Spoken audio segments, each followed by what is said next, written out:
or the coordination steal your fire for your dream. Yeah. No, I always tell people, would you still chase your dream if you knew 50% of the time you're doing menial tasks, So admin, true.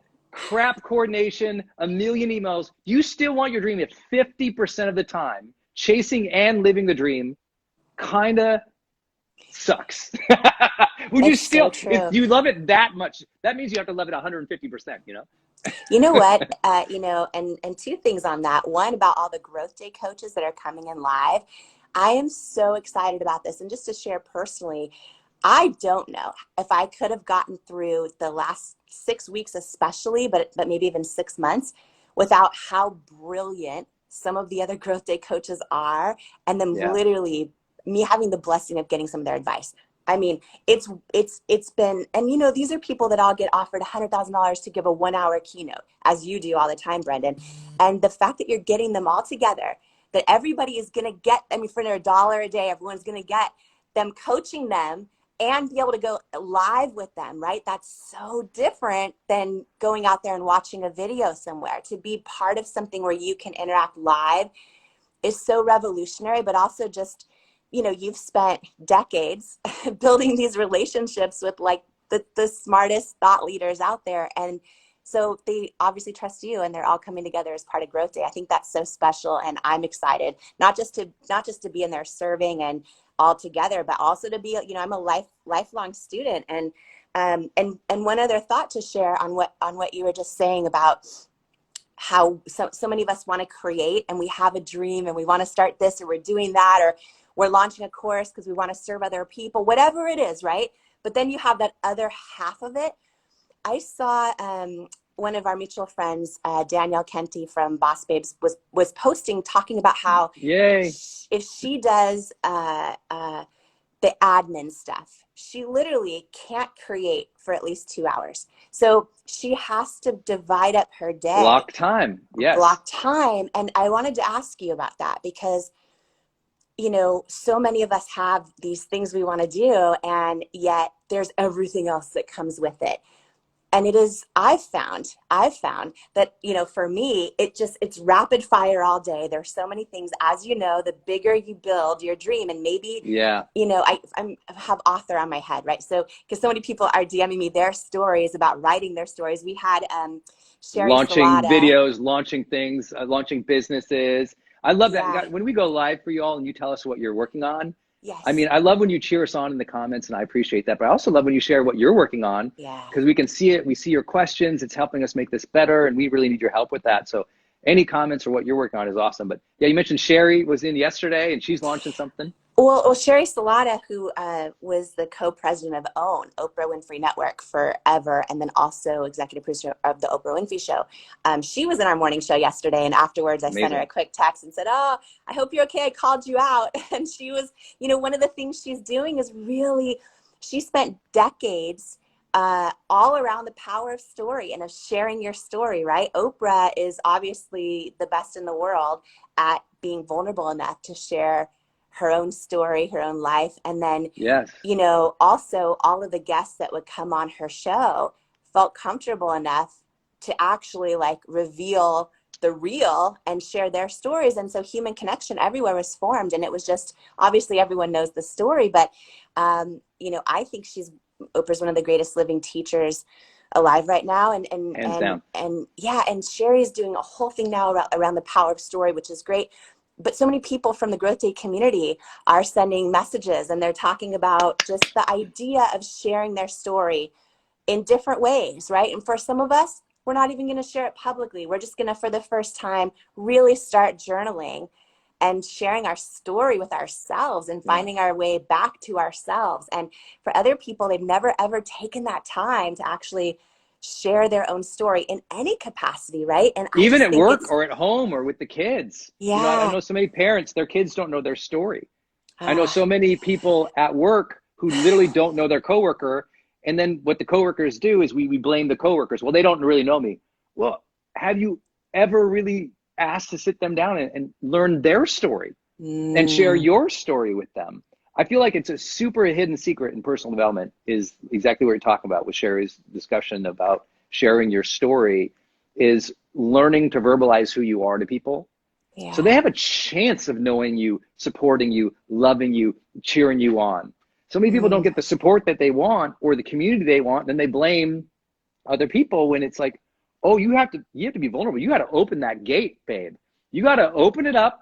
Yeah. You got to say, this is who I am. This is what I struggle with. This is what I'm about. This is what I'm, that sharing of our stories is what you, like the human story is the story of each other, sharing our path with each other. And it's only when we think we're so different than everybody else, or that other people are so different than us that they won't understand, that we shut down, and then we don't share it. So I love that you are calling this out this is a personal growth principle, y'all. Share your story with your kids. Yeah. Share your story with your coworkers. Share your story if you do it like we do it for a living, So I think that's a beautiful thing. I think it's a beautiful thing. And I think too, another part of it is so many people crave connection and crave belonging and all of that, but they fear if they share their story, they won't get that. And so they kind of show up as one of the things I shared and was talking about a lot at Influencer, actually, at your event, was it's like when we're so tempted to show up as our representative. Do you know what I mean? And even between coworkers or even in circles of friends or even, on Zoom calls, right? And it's we think in order to be accepted or feel belonging or be enough that we need to show up as our representative of the person people want to expect of us and see, so that we're like them. But really all that does is prevent real connection and real belonging and real fulfillment.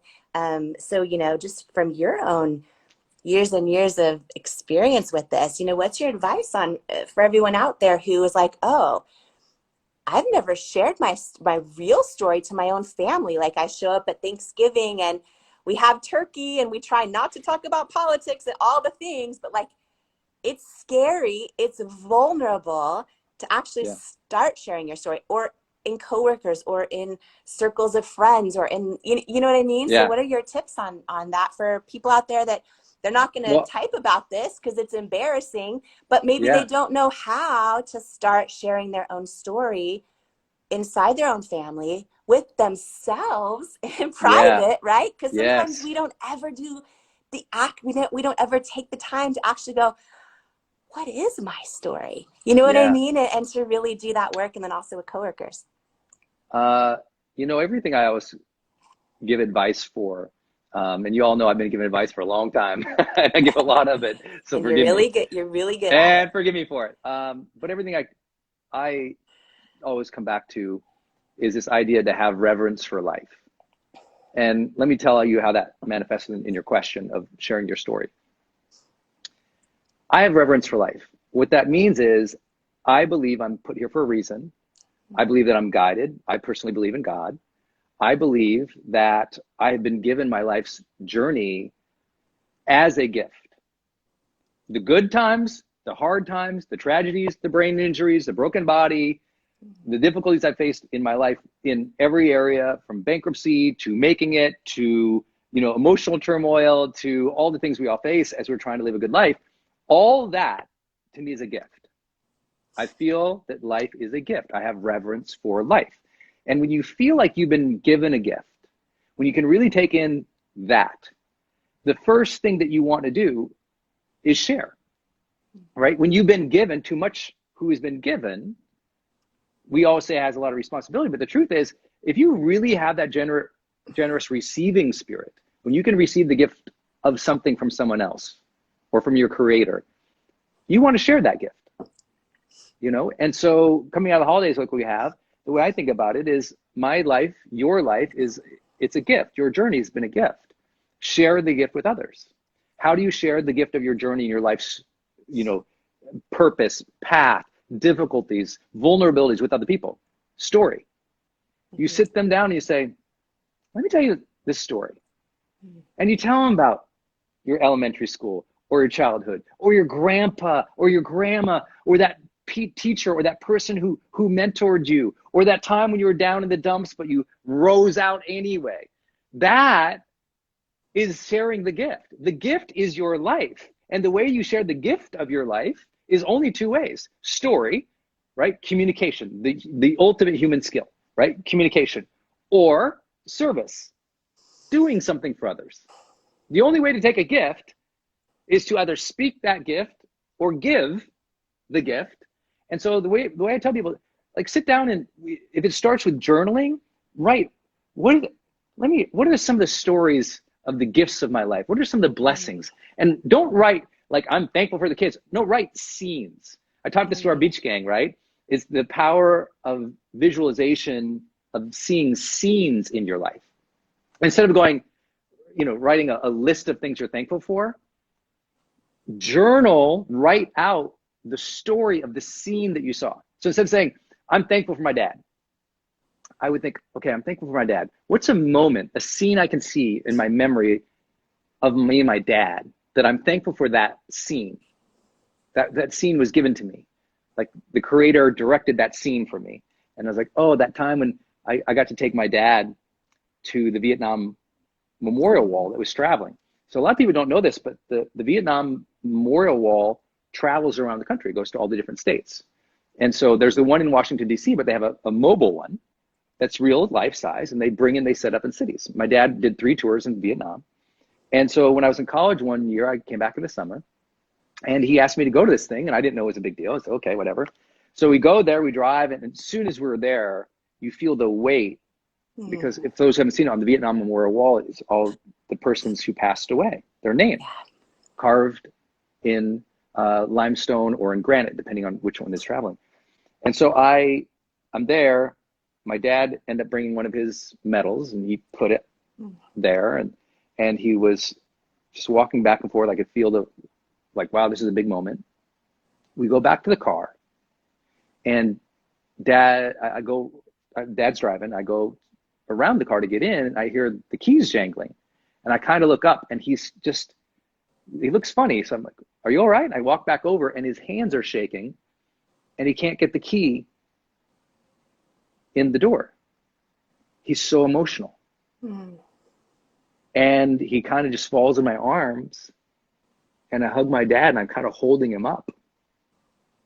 And this is my dad, my hero, my strength.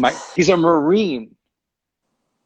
And first time as a man, I'm supporting my dad. Yeah.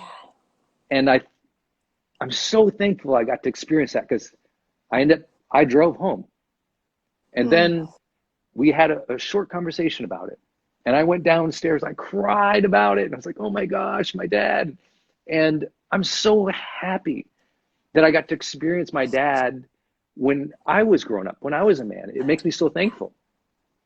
And so I can write on a piece of paper one day, I'm grateful for my dad, or I can journal about that scene.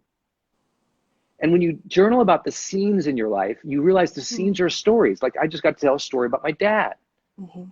My dad was a huge gift to me. He taught me, be yourself, do your best, be honest, treat people with respect, take care of your family, follow your dreams, be a good citizen.